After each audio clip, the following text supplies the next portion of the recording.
Bueno, ahora sí, vamos a dar inicio, ya creo que todo está... Bueno, normalmente cuando hablamos de procesos judiciales solamente nos enfrascamos o concretamos de que es un proceso penal, los típicos accidentes con lesionados o con muertos. Y hay unos grupos que son los que se encargan de las diligencias o actos urgentes, que son las unidades de levantamientos. Sin embargo, pues quiero antes de iniciar ya como todo con la charla que vamos a dar, es algo en particular que no solamente le sucede a la gente de tránsito, sino que le sucede a todo aquel que es parte dentro de estos procesos judiciales. Y aquí les voy a mostrar algo, ese algo. Todos cuando llegamos a un proceso judicial, todos van con nervios, especialmente el perito o en este caso el agente de tránsito. ¿Qué es lo que sucede en esta situación? Y es algo que se ve mucho por razón precisamente de las exigencias que tiene este rol o este cargo como agente de tránsito en un proceso judicial. Todos llegamos con nervios. Quienes me conocen saben que pues siempre he actuado en la mayoría de los procesos como perito en la parte de reconstrucción de accidentes, pero eso pues sin dejar a un lado la parte jurídica como abogado. O en otros casos, pues de pronto quienes ya me conocen también saben que manejo la parte de seguridad vial como técnico profesional en seguridad vial. Entonces digamos que esos tres roles me permiten a mí tener un buen desenvolvimiento dentro de los procesos judiciales, pero pues lo digo, no estoy exento de que tenga nervios como todos en los procesos que muchas veces tenemos que estar. Voy a trabajar acá. Listo. Entonces, ¿qué pasa? Independiente de que sea abogado, de que sea perito, de que sea técnico en seguridad vial, siempre estamos sometidos a esas condiciones o a esa montaña rusa de emociones que son los nervios. Hay procesos que son más complejos que otros o más complicados que otros, en cierta forma. Los procesos administrativos son procesos bastante complicados y pues ahorita más adelante les voy a explicar por qué. Entonces, como les digo, esta parte de los nervios hace que muchos agentes de tránsito le saquen el cuerpo, le hagan el quite a las unidades de levantamientos o a las unidades de criminalística y prefieren que los ubiquen en unidades de regulación, grupos operativos, es decir, los que hacen comparendos, o en grupos como el GUSET o grupos de seguridad vial, más exactamente.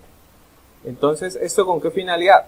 El miedo precisamente a estos procesos judiciales. Entonces, les voy a ir explicando como poco a poco con la norma, sin llegar a pues, a ser tan profundo en el tema del contexto normativo, porque pues, puede ser aburridor para las personas que no les gusta el derecho. Para otros, pues, les apasiona y al igual que a mí de pronto les da por profundizar más, pero vamos pues poco a poco.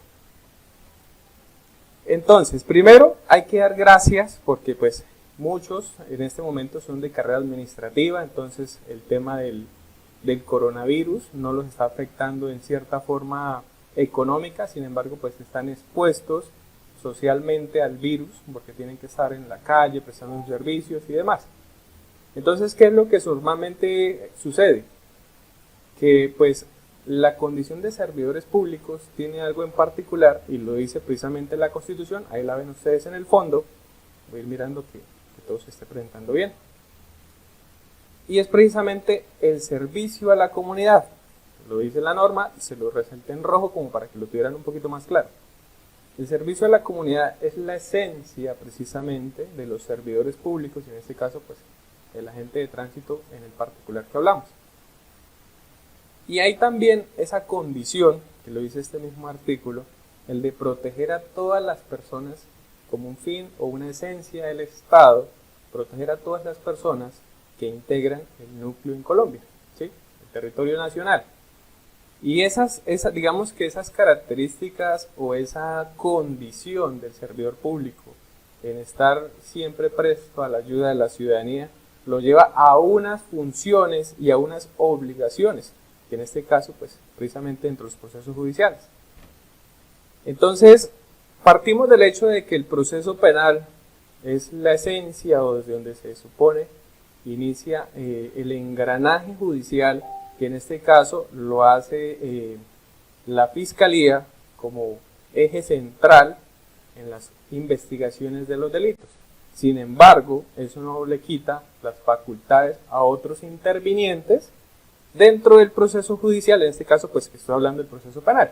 Y allá abajo encuentran a la víctima en el punto 7, que la víctima también puede intervenir en el caso del proceso judicial para solicitar y aportar pruebas. Y de pronto las personas que ya han trabajado conmigo saben que soy de las personas que no se mete a un proceso judicial si las pruebas no son claras y sobre todo me dan a mí y al cliente esa certeza de que el resultado pueda ser o va a ser favorable. Entonces, en un escenario judicial como la parte penal, ustedes van a ver que el fiscal aporta sus pruebas con la policía judicial, que en este caso pues puede ser el agente de tránsito o los grupos de investigación que ellos tienen como la SIJIN. Encontramos también a la defensa, que puede contratar peritos o investigadores particulares, incluso lo puede hacer también por solicitud de entidades públicas, pero yo ya hablé de ese tema en otro video donde decía que no era muy conveniente y que por eso prefería que buscara particulares. Y encontramos que la víctima y el representante de víctima, es decir, el abogado de la víctima, pueden también solicitar y aportar pruebas. Entonces, en ese sentido, el juez también de oficio puede solicitar pruebas. Entonces vemos que todos los que intervienen dentro de esos procesos, en el caso del penal, pueden hacerlo, pueden incorporar o presentar pruebas. Entonces, en este orden de ideas, vamos avanzando y como les digo, aquí es donde está la esencia de las funciones de policía judicial que les dio el Código de Tránsito a los agentes precisamente para que se convirtieran como en esos auxiliares de justicia, que les permitieran a ellos también fundamentar las acusaciones frente a los procesos que adelantan, sea por lesiones o por muertos, para que puedan llegar pues a un caso, el juicio oral, sosteniendo su teoría de la responsabilidad a quien se le están indilgando, que en este caso pues sería el procesado. Entonces, con esas funciones que les da precisamente el Código de Tránsito, que es el código que está ahí, 769, la ley, dice que los agentes de tránsito tienen esa función de policía judicial en los eventos donde pues se presenten lesionados o muertos. Sin embargo, como lo dije al comienzo, por aquí vemos más adelante, acá es en este artículo, que es el debido proceso, es donde le abre el campo de acción a los mecanismos judiciales para el aporte y sobre todo para la solicitud de pruebas. Entonces, ¿qué es lo que sucede con el debido proceso? Todos lo conocemos, que los procesos tienen que ser garantistas, que tienen que de cierta forma respetar los derechos y las diferentes obligaciones que pues, se pueden ver dentro de un proceso. Entonces, en este caso, resalté en amarillo esa parte que dice controvertir las pruebas, en este caso, que se alleguen en su contra. Entonces, ahí hago un paréntesis. Resulta que cuando hay una persona que está siendo investigada en un proceso judicial, que en este caso, pues estoy hablando hasta ahora del penal, esa persona tiene el derecho a controvertir esas pruebas. ¿Y eso qué puertas le abre? A que busque a otra persona con un conocimiento especializado para que contradiga lo que en este caso pues sería el croquis como la base fundamental en los procesos de accidentes de tránsito. Sin embargo, pues quienes ya conocen el tema de los procesos judiciales ya se han dado cuenta que el croquis fue, digamos que de cierta forma, desplazado como la prueba reina. Ya no es propiamente la prueba reina, les han dado mucha madera por el tema de que el dibujo no es muy confiable en la mayoría de los casos. Ya no hay como esa certeza que tenía o que tenían los jueces solo con el croquis. Ahora se basan también en álbumes fotográficos, la prueba testimonial, la prueba pericial, que es otro campo pues bastante exigente. Bueno, yo escucho que están haciendo como preguntas, voy a revisar qué es lo que se está escribiendo. Entonces, Cali también, Caldas, bueno, esto está mejor dicho, súper bien. Entonces estamos conectados. Listo, entonces como les decía, cuando el principio de contradicción se aplica, en este caso en todos los procesos, por el tema del derecho fundamental al debido proceso, eso nos abre las puertas a otros procesos.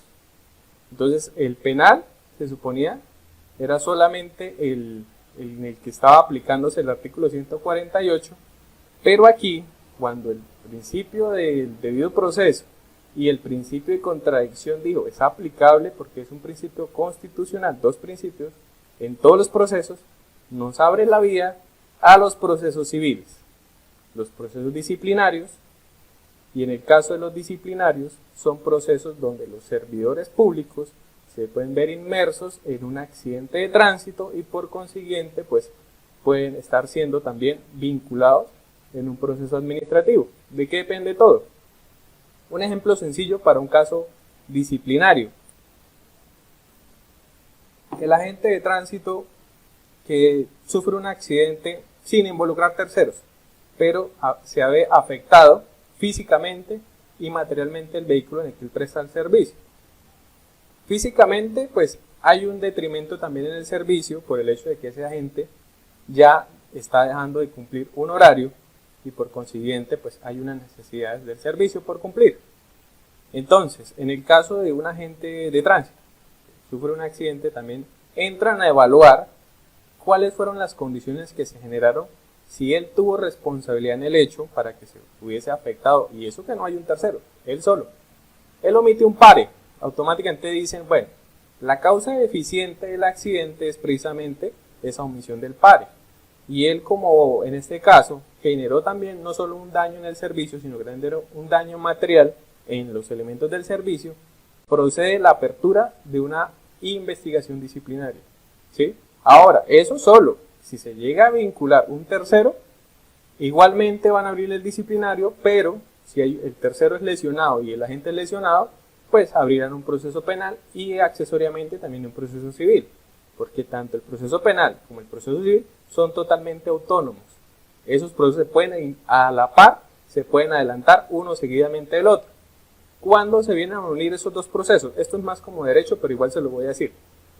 Cuando el incidente de reparación en el penal ya se adelantó primero el proceso civil, ya usted no puede cobrar dos veces una misma causa, o una misma lesión, o una misma indemnización. El proceso penal puede llegar al juicio y usted puede ser condenado. En el proceso civil igual, en el civil le van a exigir un pago, en el penal también, pero en el penal sucede que cuando usted llega al juicio oral, que es la etapa, se supone final, procede el incidente de reparación. Pero resulta que el incidente de reparación, si usted adelantó el proceso civil, que es donde usted está pidiendo una indemnización económica, entonces ya no puede iniciar el incidente de reparación porque los dos procesos se fusionan. Porque usted no puede cobrar dos veces por la misma cosa o por la misma causa. Listo. Los procesos administrativos. Para mí me parece que son los procesos más complejos en la condición como perito, incluso como abogado también, porque es bastante exigente el tema de la constitución de la prueba. Pero bueno, eso lo dejamos más bien para otro tema que creo que es el miércoles, el tema de la reconstrucción de siniestros. Podemos meter ese tema de la constitución de la prueba. ¿Qué es lo que sucede en el proceso administrativo? Pues en el caso para la agente de tránsito. Cuando él hace el croquis, automáticamente puede decir, hay responsabilidad del Estado por un hueco, una alcantarilla sin tapa o por alguna otra falla que pueda existir de la vía. Entonces, ¿qué sucede aquí? Como les decía, con el principio de contradicción va a aparecer en este caso, si la vía es departamental, el representante del departamento, el abogado que defiende el departamento. Si la vía es municipal, pues del municipio. Si la vía está concesionada, aparece entonces el abogado de la concesión. Como muchas veces ustedes saben que hoy existe la subcontratación, entonces llega el abogado del contratista. Y como todo contrato con el Estado, dependiendo de la cuantía, también exige una póliza, llega el abogado de la aseguradora. Entonces tenemos casi 4 o 5 abogados. Y aparte de eso está el juez, que sería como la sexta persona que interroga, y el demandante. O sea, serían casi 7 personas o 7 abogados interrogando al agente de tránsito. La presión es bastante, porque lo digo por experiencia, uno no sabe muchas veces que se vaya a encontrar dentro de esa audiencia, y uno no tiene esa supremacía de decir que lo que uno manifiesta en el croquis o en la prueba pericial es absoluta o 100% certeza. Entonces uno siempre va a estar bajo esa presión en los casos de los peritos y los agentes de tránsito en el rol ¿de qué? De policía judicial, por la presión precisamente de los contrainterrogatorios. Sin embargo, eso, yo he estado en más de 90, 100 audiencias, creería que más, ¿sí? No tengo exactamente ahorita el cálculo de cuántas, pero uno con el tiempo se va desenvolviendo precisamente para tener más facilidad en ese rol, como policía judicial o como perito. Sí da nervios, como les decía desde un comienzo, y por eso abrí el tema precisamente del tema, pero ya de los nervios, pero ya después de que usted, digamos que entra como en calor, ya usted, desde que tenga presente el proceso, el informe y las actuaciones que usted realizó, pues le va a ser más fácil de desenvolverse. Entonces ahí de pronto en un paréntesis yo siempre les digo, guarden un archivo digital en un disco duro o en un DVD de los casos y procesos que ustedes hayan realizado, porque muchas veces llega la gente de tránsito al proceso y le dicen, ¿usted recuerda el croquis de tal fecha? No se acuerda, ¿sí? Y es normal, sin embargo, pues uno ya como en la medida que va en la audiencia se va refrescando memoria y eso pues le va ayudando. Sin embargo, como les digo, háganlo por ética también de ustedes, saber exactamente en qué lugares han estado, qué procedimientos han hecho, porque si en algún momento ustedes saben que hoy en día la alteración de las cosas, fraudes, etcétera, que pueden dar en un proceso, fraudes procesales, etcétera, pueden llegar a cambiar algo en el croquis. No falta el que de pronto le pone un poquito más larga la huella de frenado, como he visto en unos casos, donde un croquis decía una cosa y el proceso, la gente presentan otro, la fiscalía tenía uno, en el proceso civil había otro. Entonces son cositas que, pues, para esos asuntos es bueno tener el archivo digital. Reclamaciones de seguros. Ahí hay bastantes variables porque es que la hipótesis por las compañías de seguros, cuando les conviene, es que la gente de tránsito dijo que la culpa era del tercero, entonces no estoy en la obligación de pagarlo. Pero cuando el agente de tránsito coloca la hipótesis, la culpa es del asegurado, en cierta forma, sin llegar a ser, ahorita les hablaré del tema de los juicios de valor que muchas veces se hacen con la hipótesis. Entonces cuando la hipótesis señala al asegurado, entonces la aseguradora sí saca una sentencia que es un copy-pegue de siempre, donde dicen, es que hasta que no exista un fallo judicial, yo no le puedo pagar, o no estoy obligado a pagar. Entonces, como digo, depende como usted lo interpreta o del lado que esté, la aseguradora lo toma a su conveniencia. En las conciliaciones, el croquis también es importante, porque en este momento, como lo dije en comienzo, para yo llevar un proceso judicial tengo que tener seguridad de que las pruebas que tengo realmente me dan a mí el derecho. Entonces, para yo hacer una conciliación, y si el croquis está mal elaborado o sencillamente no va conforme a la teoría que tenemos del caso para que se haga el resarcimiento de un daño, pues sencillamente hasta ahí llegamos todos, porque para qué vamos a agotar una conciliación y un proceso judicial si ya desde un comienzo, pues no solamente con el croquis, álbumes fotográficos y demás, pues no vamos a llegar a ningún proceso judicial. Entonces, aquí surge una pregunta que es bastante interesante y no sé si de pronto pues la podamos resolver en este caso en algún comentario, ustedes pueden ir preguntando para salir de esa duda. Cartago Valle, Manizales, Duitama, eso están activos en todas partes. Bueno, esta pregunta la hice una vez dando una capacitación en tránsito de Bucaramanga.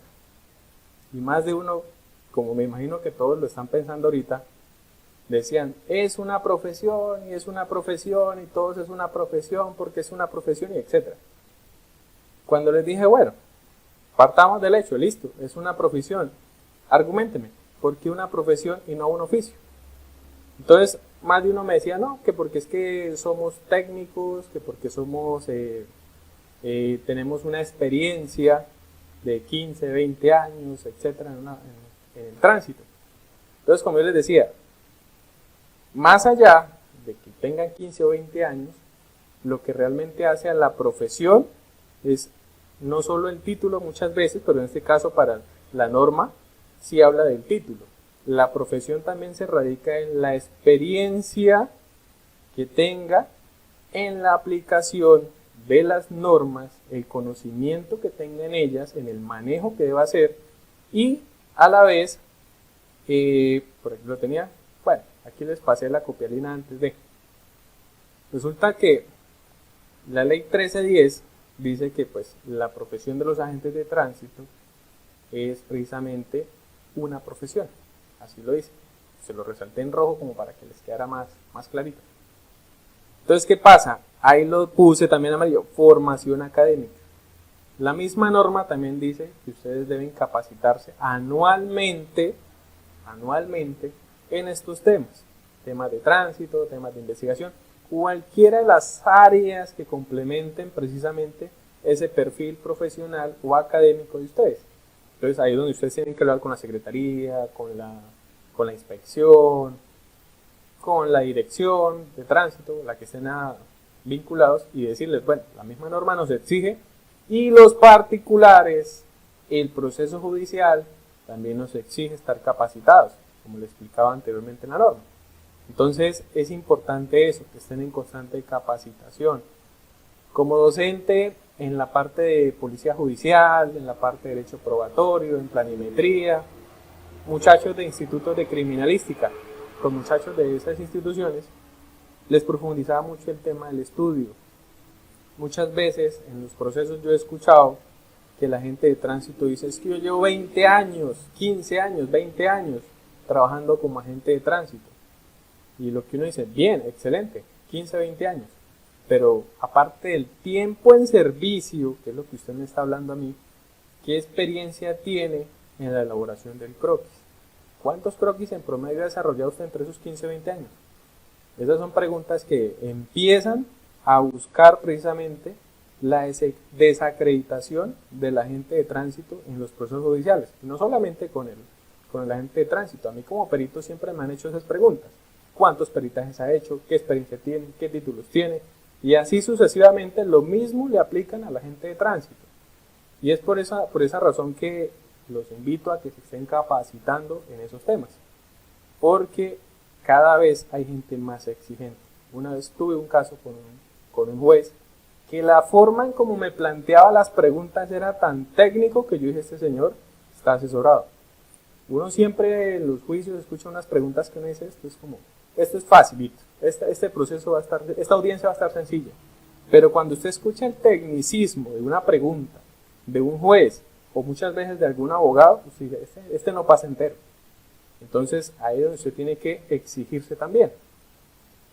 ¿Qué más tenemos por acá? Listo, el croquis, ahí está. El croquis muchas veces presenta varias fallas, entre la ausencia de mediciones, la ausencia de fijación de elementos, porque a veces sucede, y lo veo en un curso que estoy haciendo precisamente de evaluación de la pericia con un instituto de Argentina, allá son muy buenos en ese tema, y aquí hay un colombiano también muy bueno en el tema de la investigación de accidentes, Edwin Remolina. Él fue profesor mío precisamente en el técnico en seguridad vial, me dictaba investigación de accidentes, y en Argentina está Gustavo Enciso. Mejor dicho, dos pilares de conocimiento en el tema de la investigación de accidentes. Entonces, en este caso, ¿qué sucede? El informe o el croquis, cuando presenta esas fallas, automáticamente hay que empezar a corregirlas. Y es cuando vemos precisamente por el derecho de petición que empiezan los abogados asesorados, cuando lo saben hacer, asesorados por personas que manejan el tema, a solicitarle a las direcciones de tránsito, a la agente de tránsito y muchas veces hasta la misma fiscalía, que se complementen algunas mediciones cuando es posible. Entonces, es importante en este caso, y voy a hacer un paréntesis también con esto, porque es que cuando dice copia inmediata a los conductores, en este caso, no implica de que tengan una reserva para el croquis. Uno va muchas veces en unos procesos y dice, no, es que la agente de tránsito no me dio copia. Y uno dice, ¿pero por qué? Si la misma norma lo dice, copia inmediata. Uno entiende que cuando dice inmediata, pues hay que hacer ciertas observaciones. Cuando el caso es muy complejo, pues se exige normalmente un determinado tiempo para poder elaborar el dibujo bien hecho. Entonces puede ser al día siguiente, puede ser a los 2 días, depende pues del turno que esté haciendo la gente, pero siempre hay que darle copia al conductor. O si es el evento, pues decirle acérquese a tal parte que es la secretaría, puede ser aquí en Bucaramanga que se llama digitación, con la placa del vehículo, mañana o pasado mañana usted reclama la copia del croquis. Y aquí voy a hacer una observación de un caso. Resulta que un inspector de policía nos quiso, de cierta forma, como lo decimos aquí en Santander, nos quería meter gato por liebre, como lo decimos acá, porque él hace un borrador donde me fija una huella de frenado de 9 metros en el borrador por parte de un vehículo. Me toma una medida que dice 2.26 en uno de los vértices del vehículo, en el borrador. Cuando entrega el croquis, el formato original en el IPAC de la 11268, el vehículo que tenía huella de frenado ya no tiene. Y bueno, pero aquí le faltan cosas. Y aparte de eso, la medida ya era más larga. Y bueno, aquí ¿qué pasó? Entonces, para los particulares también, y para los agentes de tránsito, para que no les van a hacer también el paquete chileno, como decimos en cierta forma coloquialmente, cuando hagan un borrador, también entréguenle copia al particular y fírmenlo con número de cédula o número de placa, ¿sí? Y que ellos también le firmen el recibido, de tal manera que queden como 2 o 3 copias auténticas de ese borrador. Y si es el evento, lo pueden incorporar también dentro del dibujo del IPAC, si alguna de las otras personas no refuta, ¿sí? Porque si es fiel copia el borrador del IPAC, pues no hay problema. Pero si sucede como en este caso, que no entregan un borrador, pero el croquis es totalmente diferente o le faltan cosas, incluso quedaron hasta los sentidos de las vías invertidos, pues ahí es donde uno empieza a dudar de la credibilidad de ese servidor público y en estos casos pues de la parcialidad que puede existir o imparcialidad que puede haber por parte de quien lo elabora. Entonces, para que se cuiden en salud ustedes también, cuando entreguen el borrador, que el particular les firme también un recibido, para que ustedes tengan una copia auténtica, por así decirlo, de ese borrador. Entonces, y entregar las copias cuando se pueda entregar de manera inmediata, pues listo, no hay problema, solo daños. Se puede hacer sencillo siempre y cuando no sea pues compleja la vía, o necesiten de escuadras o reglillas, etc. Entonces, hasta ahí vamos bien. Acá, esto es del proceso civil. Resulta que cuando en el proceso civil, como les decía con el artículo 29 del tema de la contradicción de la prueba, acá en el proceso civil, con este artículo también lo llaman a ustedes el testimonio de terceros.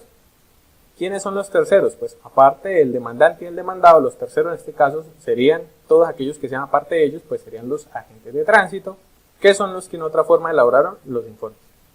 El informe de tránsito o el croquis de tránsito en este caso pues es una pieza procesal, una pieza probatoria dentro del proceso civil. Entonces con este artículo y pues precisamente por la necesidad de controvertir o confirmar en algunos eventos lo que se manifiesta en el croquis, pues lo que se hace es precisamente llamar a la agente de tránsito y someterlo a interrogatorio. En esos interrogatorios tuve una experiencia una vez con un agente de tránsito donde le organicé un cuestionario al abogado, porque yo era el perito, no podía ser parte ahí en este caso como demandante en este evento. Le hice un cuestionario de 9 preguntas, más o menos, Y el agente, cuando le preguntan qué tipo de técnica utilizó para hacer el dibujo croquis, manifiesta que la técnica a escala. Entonces yo quedé como que, ¿cómo decir? ¿Cuál es esa técnica dentro de la escala? Una cosa es que usted pase el dibujo a escala a que esta técnica sea parte pues de una de las que se está utilizando para la fijación de los elementos probatorios. Entonces me di cuenta y cuando dije, bueno, otra pregunta, ¿cuál es la norma por la cual usted se regula para hacer ese dibujo y bajo ese procedimiento que menciona? No, la técnica de los croquis. O sea, era algo fundamental, simplemente la 11268 y punto. Norma que regula el diligenciamiento del informe policial de accidente de tránsito, ya. Pero no conocía eso que era algo básico. Entonces uno dice, la calidad del agente de tránsito dentro del proceso judicial empieza a disminuir. ¿Y por qué lo digo? Porque pues en el concepto judicial del proceso, el juez, el fiscal, los abogados, tenemos el concepto de que el agente de tránsito es precisamente como un perito, en cierta forma, que es lo que nos dice este artículo. Esa persona que tiene un conocimiento específico, un conocimiento científico o técnico, como la misma norma lo decía, son personas profesionales en un arte, o en este caso una ciencia. Entonces ahí es donde uno dice, bueno, ¿qué pasó acá? Y el concepto siempre con los agentes de tránsito es ese, que llevan 10, 20 o 30 años en el servicio de una secretaría. Son personas que tienen constante contacto con los procedimientos de tránsito.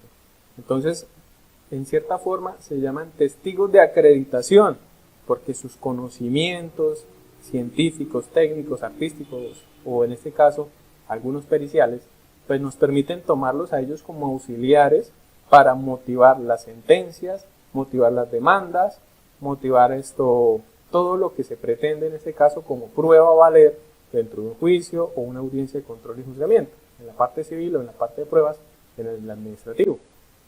Entonces, en cierta forma, y aquí pues quise hacer como la mímica de cómo los interpretamos dentro del proceso judicial, los héroes con capa, porque ustedes son los que en cierta forma pueden direccionar con su conocimiento, su experiencia, el actuar de los jueces. Y si esa persona no lo hace, pues entonces le va a tocar a un particular asumir el rol de perito, o una persona desde el punto público también, asumir ese rol para direccionar el croquis, o muchas veces, como lo decimos nosotros, enderezar aquellas cosas que quedaron sueltas frente al procedimiento. Entonces de ustedes depende mucho en el tema ahorita que pues no está muy reciente, pero pues todos lo hemos escuchado. Los pilares de seguridad vial, buena paloma. Lo que tiene que ver con el pilar de víctimas, asistencia, protección digital, no tengo ahorita muy claro el tema, pero son los planes estratégicos de seguridad vial, el pilar a víctimas. Las víctimas, en este caso, entran a ser representadas por ustedes como agentes de tránsito inicialmente. ¿Con qué finalidad? Pues precisamente que si existe lugar a una indemnización o reparación más exactamente y a una justicia, se haga por medio de la verdad. ¿Y esa verdad cómo aparece? Lo explicaba yo en otro video, por medio de la prueba.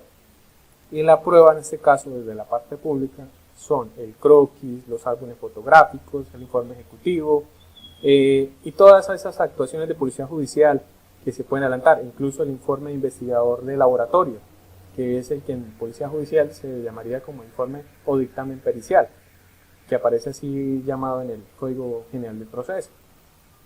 Entonces, de ustedes depende de que así se mantenga esa idea de que ustedes son las personas con el conocimiento, la experiencia, la idoneidad, la capacidad para que en el proceso judicial se pueda llegar a una justicia por medio de esa verdad. Ustedes son las que van a proporcionar. Pero eso solamente se logra precisamente con el conocimiento, el estudio. Esto que estoy haciendo aquí con ustedes, de mostrarles con diapositivas en transmisión en vivo, todo eso lo aprendí yo precisamente estudiando para manejar transmisiones en vivo y todo ese cuento, porque lo menos sería salir aquí solamente el espacio que está en la cámara y empezar a hablarle y echarles carreta y todo lo demás. Pero esto hace que una transmisión en vivo pues sea más eficiente el contenido de la información, que llegue a más personas en el sentido de que cuando la compartan pues entiendan de qué estoy hablando y no que me vean ahí solamente en este cuadrito, y eso les facilita a ustedes pues también la comprensión. Entonces, de eso depende. Si yo me hubiera querido quedar con lo básico, me quedo con ese cuadrito. Pero siempre el interés de dar más, el querer dar más, pues nos lleva a estudiar y a buscar otras ideas. Como lo dije un comienzo, perdamos el miedo que si otros lo han podido hacer, es posible. Esa es la frase que a mí siempre me ha gustado. Digo, si alguien más lo ha podido hacer, es posible hacerlo. Entonces no solo, no, es que los de la unidad judicial son seres sobrenaturales, no. Eso es cuestión de uno estudiar. A quien le gusta esto realmente, créanme que profundiza y va más allá de lo que puede ofrecerle de pronto un técnico, un tecnólogo o una carrera profesional. Entonces, bueno, aquí abro el espacio para las preguntas, voy a estar mirando desde acá, a ver de pronto qué dudas tienen para que las hagan en los comentarios y aquí vamos resolviendo. Bueno, aquí nos hizo precisamente el aporte el doctor Fernelli Castañeda. Él, como les decía, él es uno de los duros, igual que el doctor Nelson, en temas de derecho sancionatorio. El artículo 6 de la Constitución Política habla que los servidores públicos pueden incurrir en omisiones o extralimitaciones. Entonces, ahí cuando de pronto usted coloca esa hipótesis sin fundamento, sin una condición precisamente objetiva, es decir, en un ambiente que no dice uno, una conclusión que queda flotando, es precisamente también que da circunstancias, aunque pues el tema de las hipótesis hay que profundizarlo porque no son juicios de valor, son simplemente elementos de referencia en la investigación judicial o en el proceso de la indagación, en el caso de los procesos penales. Entonces, ya se ha dicho, el hecho de que usted ponga la hipótesis o omisión de señales, cruzar de manera imprudente para el caso de los peatones, no quiere decir que esa sea la última o la ratio decidendi, como dicen, la decisión del juez por medio de esa hipótesis. Si se logra evidenciar dentro del juicio oral, en los principios de contradicción, de que esa hipótesis realmente es la que procede, pues evidentemente el fallo se fundamentará en de que esas son las circunstancias que dieron origen a la ocurrencia del siniestro y por consiguiente la responsabilidad del uno o la absolución del otro. ¿Sí? Entonces, bueno, no veo preguntas, entonces, sin embargo, si llegan a tener alguna otra duda, por aquí está mi teléfono, para que pues quienes tengan de pronto, o les dé pena, porque a veces también, como digo, los nervios, a todos nos gana eso a veces y les da miedo, no, pero si pregunto esto, me van a hacer esto bullying en redes sociales hoy en día. Entonces, me pueden escribir al número de WhatsApp y cualquier duda que tengan, pues también puse por ahí un formulario de inscripción para las personas que pronto pues tengan dudas. En ese formulario hay 5 ítems que son importantes que ustedes conozcan, van punto a punto de temas que de pronto quisieran ustedes o que les interesa profundizar en capacitaciones. Hay personal muy bueno hoy en día aquí en Colombia con el asunto de la investigación de accidentes de tránsito, los procesos judiciales. He conocido abogados muy buenos también, no vamos a decir que solamente en temas de investigación, también hay abogados muy buenos. Bueno, pongámonos ahí entre esa lista también, ¿no? Porque cuando usted domina muy bien un tema, pues obviamente la prueba da lugar al derecho, también está dicho. Entonces, con esos docentes, con esas personas incluso de otros países, como los dije, con el licenciado Gustavo Enciso, que es el experto en el tema de física, igual el ingeniero físico Edwin Remolina aquí en Colombia, también tenemos talento local, ¿no? Y está el doctor Rafael en Barranquilla, también es una persona que se ha ilustrado mucho en el tema del derecho y pues también viene de una escuela que es un laboratorio de criminalística. Él estaba también en una unidad de investigación, entonces pues tiene una base muy buena en el tema de la investigación judicial. Y bueno, yo creería que pues como no hay preguntas, como les digo, al formulario o al WhatsApp, cualquier duda que tengan y quedamos pues en contacto. Voy a entrar a una charla, precisamente ahorita están en el tema de peritación de vehículos, entonces me voy para allá. Entonces saludos a todos, cualquier duda pues estamos en contacto.